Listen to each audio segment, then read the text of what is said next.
Hello, everyone. We are excited to hold our seventh webinar today with the topic of language development. We'll be going over the different factors that contribute to language delay, the different teaching strategies to expand communication skills, and the various ways to embed these opportunities into our daily lives. Ultimately, I want to take a friendly approach to target parents who may not have an extensive background knowledge in speech nor ABA, so that even without it, they can easily digest today's contents and make simple changes in their homes, daily routines, or even their own behaviors to make the significant impact that we all want to make. We also have some attachments that you can take and use whenever you need them, so please feel free to check those out. This webinar today is being presented by our VillageED program. So, a little bit about us. We are a team of professionals, including speech pathologists, BCBA, nurses, program specialists, and much more.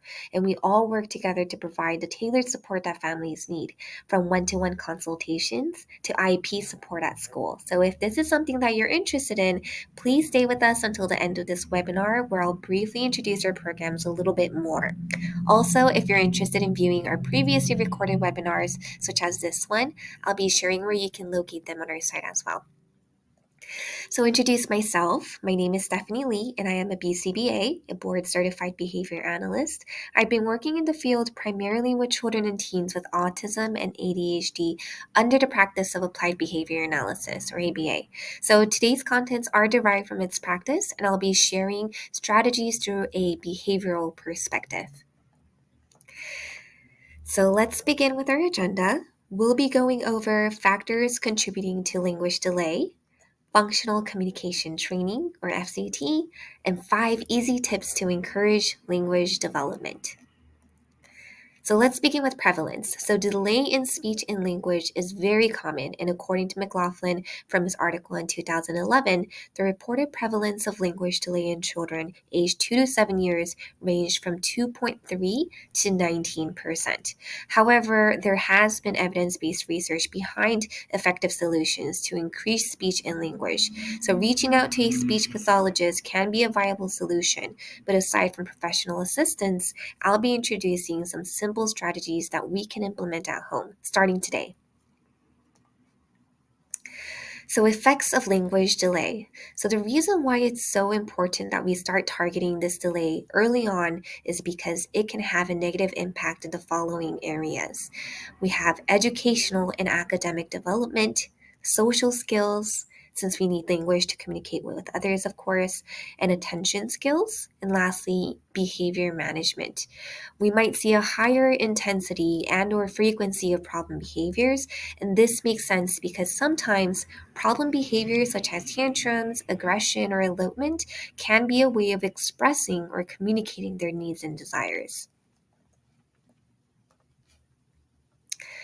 So once it's determined that there is a delay in speech or language, we start wondering, why is there a delay? How is this happening?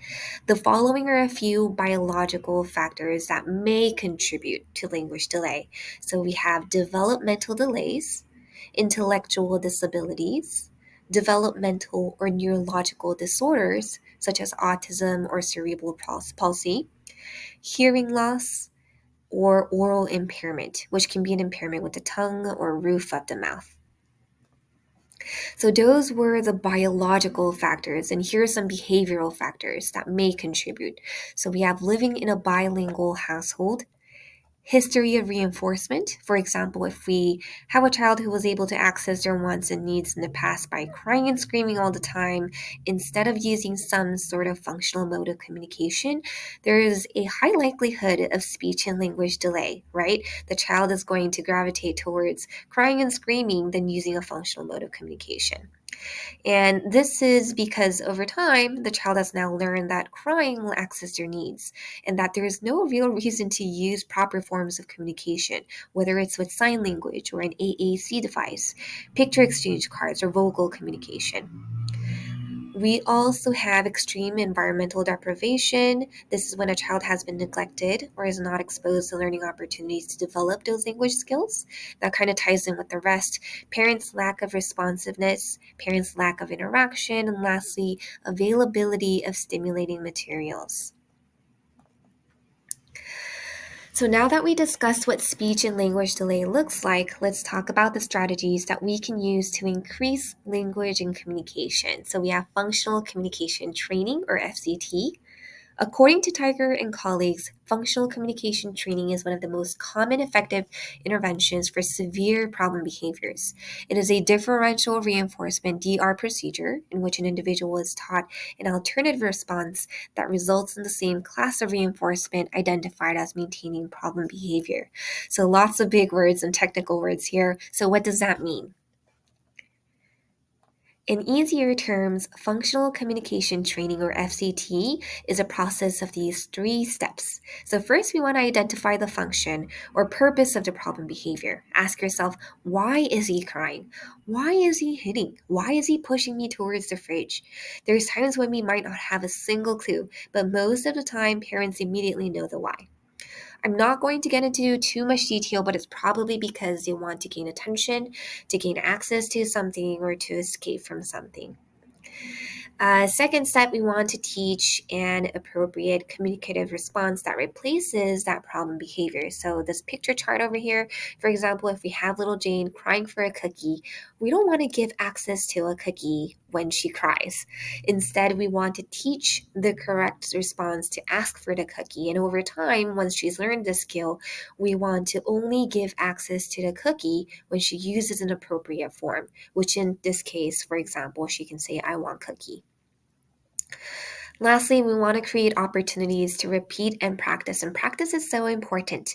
Opportunities can be contrived or may even arise in natural settings because eventually we want to build the skills so that this child is able to spontaneously and independently make requests in the natural setting or everyday situations. So, from here on, we will be discussing the 5 simple and easy tips to encourage language development at home. So, this is even without a professional's assistance, just something that you can try and start today with your child. So, tip number 1, we want to target opportunities to increase requests. And this is quite easy because we want to target those requests since motivation is key. Behind every request is some kind of motivation to either acquire something or to get rid of something. So for example, when you're hungry, you say, can I have something to eat? When you need help, you can say, can you help me? When you need or want to stop something, you say, can I take a break? Focus on teaching appropriate requests to replace problem behaviors. And ultimately, we want to play around with their motivation to increase these functionally appropriate requests. So, how do we do this? We want to be sensitive to their preferences and needs. So, what do they like? What do they need? If they're already engaging in some form of request, such as grabbing an adult towards an item or pushing you towards something, pointing, or maybe even crying or screaming, any of those problem behaviors as well, take notes of the items that they're, engaging in these behaviors for, whether it's for a juice or for a toy or a specific book. It could even be for a person or maybe even for an activity. Once we know what that looks like, we want to withhold or block access to these items and deliver them only when functional requests are used. Obviously, this is going to take time and it's going to take some teaching opportunities, but we do want to block access and only provide access to those activities or items when the child uses a functional, appropriate form of communication. So, for example, one way you can do this is to turn on a video, preferably something that's moderately preferred, and then pause, have them request for more, and then you continue. We also want to teach appropriate forms of request. So we want to introduce carrier phrases such as I want, I need, more XYZ, and there's so much more carrier phrases that we can teach. Only provide access when these responses are either attempted or used. Obviously, in the beginning stages, you're not going to get the full carrier phrase or the full correct form of request that you want to teach, right? But in the initial phase, we want to still reward them and encourage them for some kind of attempt. Eventually, down the line, we want to see progress and have them learn and fluently use those carrier phrases, of course. Um, If your child uses an AAC device, picture exchange icons or signs, model those requests for them as well. So, for example, when using a device, model how to press the icon to gain access to whichever they want. When using picture icons, model how to pick up the correct card and to hand it over to the right person. When using signs, sign language, model these signs for your child to have them imitate. Obviously, with our vocal communication, stick with, I suggest, one carrier phrase at a time to avoid to avoid confusion. So, for example, if you're teaching "I want," I would rather stick with "I want" carrier phrase than introducing them to a whole bunch. I just want to stick with one to eliminate any confusion. Maybe even start with just a one-word request, such as ball, juice, cookie, and then increase to phrases and sentences. "I want ball." "Can I have juice?" "More cookie, please," and so on. And lastly, we want to artificially create opportunities for those requests. So, for example, during mealtime, present everything except for a spoon and just wait. Let's see if they'll request for a spoon. During a play activity that consists of several items in a set, hide a few pieces. If they love going outside, tell them to wear their shoes and intentionally hide a shoe. Um, when coloring, hide their favorite color crayon. When they're finishing puzzles, hide a few pieces. And these are all just ways to contrive opportunities to have them request and make use of those functional communication. Use environmental arrangements to also lock up cabinets and shelves and keep them out of reach, because if they have their preferred items and activities laying around, most likely they will not need your help, and they will not request. So if you keep them away, I'm not saying keep everything away, but keep a few things away and locked up just so that we can have them practice a little bit more. Tip number 2, we want to be a narrator. Narrate events in simple words or sentences during natural opportunities. Expose them to a wide variety of vocabulary. For example, emphasize common nouns, verbs, attributes, and even combinations of these for phrases and sentences. Let's run. The ball is rolling. Here comes the red truck. Let's wash your hands. Wear your blue shirt. So just accentuate on those common nouns, common items, and verbs. Narrate events from videos, pictures, or books as you're reviewing them with your child or viewing them, and narrate their actions too. Tip number 3, we want to be a role model. They're already imitating a lot of the things that we're doing. So, model language with other family members or even friends, model greetings, requests, compliments, conversational speech, and so much more. You can also model ways to make requests before opportunities arise. So, for example, if you, we can say something like, "If you want more, say more, please. If you need my help, you can say, I want help," just to give them what to say when they need those certain things. Tip number 4, take advantage of playtime. Play is a magical way of learning. Engage in socio-dramatic play to expose them to different language used in various settings and themes, such as grocery stores, restaurants, birthday parties, school, and much more, just to make it a little bit more fun and creative. Practice communication skills by acting out with dolls and figures within like a play theme. Create opportunities for learning with games. So, board games are amazing to teach those phrases such as "my turn," "your turn," or even those compliments and good sportsmanships, right? Congratulations, we can say "good game." And songs are so fun to teach different phrases, different sentences. You can even start singing a certain song, have them complete those. Those could be really good practice to expand that language. We can also introduce different nouns and common items, for example, head, shoulders, knees, and toes, right? That's a really fun song to teach them the different body parts and so on. We also want to play videos and cartoons with a rich and appropriate vocabulary. Most of our kiddos, they're already finding these videos and cartoons very exciting and very preferred. So that also could be used as something to teach them different vocabulary, different dialogues that they use as well. And lastly, tip number 5, reward them immediately. Make sure you give all the credit that you can. When they make functional requests or even attempts, deliver access to the request item immediately or provide some kind of words of encouragement or acknowledgement. In the past, they may have learned that crying or tantrums or some problem behaviors were a way to communicate their wants and needs. And we want to override that by teaching these functional requests. And to do that, we need to let them know that actually it's much easier than crying and tantrums. We want them to learn, oh, all I have to do is use the right words and I get it right away. When they start labeling things around them, provide praise. We want to acknowledge them and encourage them. They may start naming things around them, like different actions, things, people, places, and colors. Make them feel proud. You're right, that is a firefighter. Great job. That is a blue car, and so on.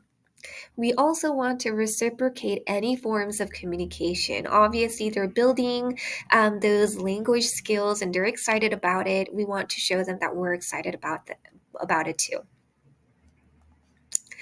Lastly, I would say my last advice would be to seek professional assistance. If you've tried all of this, we're not seeing any progress, then that's a great time to seek a professional assistance from a speech pathologist.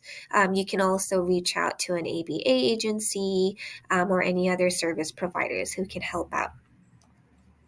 And speaking of professional assistance, our Village program offers opportunities to have these one-to-one consultations with certified professionals, especially when you have concerns such as speech delay. So, for example, if you're a parent who is concerned about speech delay or problem behaviors and so on, you can reach out to us. You can set up one-to-one consultations with a BCBA like myself. We can also start some services with a speech pathologist as well. Some other exclusive benefits include expert guidance with IEPs, a comprehensive IEP checklist, a private community with other parents as well, resource library, which I will be introducing in the next couple of sites, and on-demand support from educational specialists to parents and families nationwide. So wherever you are, just reach out and we will be able to support. So past events. So past webinars are recorded and they're available on our Village website. We have the website written over here. It's villaged.org, VillageED.org. We have those recorded events. Again, this is our number 7, so we have 6 others. We also have a lot of attachments and a lot of pamphlets, things that you can print out, any worksheets too. So feel free to check those out. Those are all available for free. We also have free parent resources. So once you are a member of the Village program, or some of these resources are already on the website for free as well, you have access to these resources, such as the ones that you are seeing right now. If you were to visit our resource library, we also have parent resources, behavior management, and skill acquisition procedures, which is kind of like a step-by-step lesson plan for parents to act as teachers or professionals. We also have printable activities that you can just print out and provide for your children. So let's connect. If you have any questions or comments for us, please take note of our website here at village.org. You can also email us. Our email address is listed over here, or just call us as well. And that concludes our webinar today. Thank you so much for joining us and taking interest of our services. We hope you're walking away with some useful tools today. Have a great one, and thank you so much.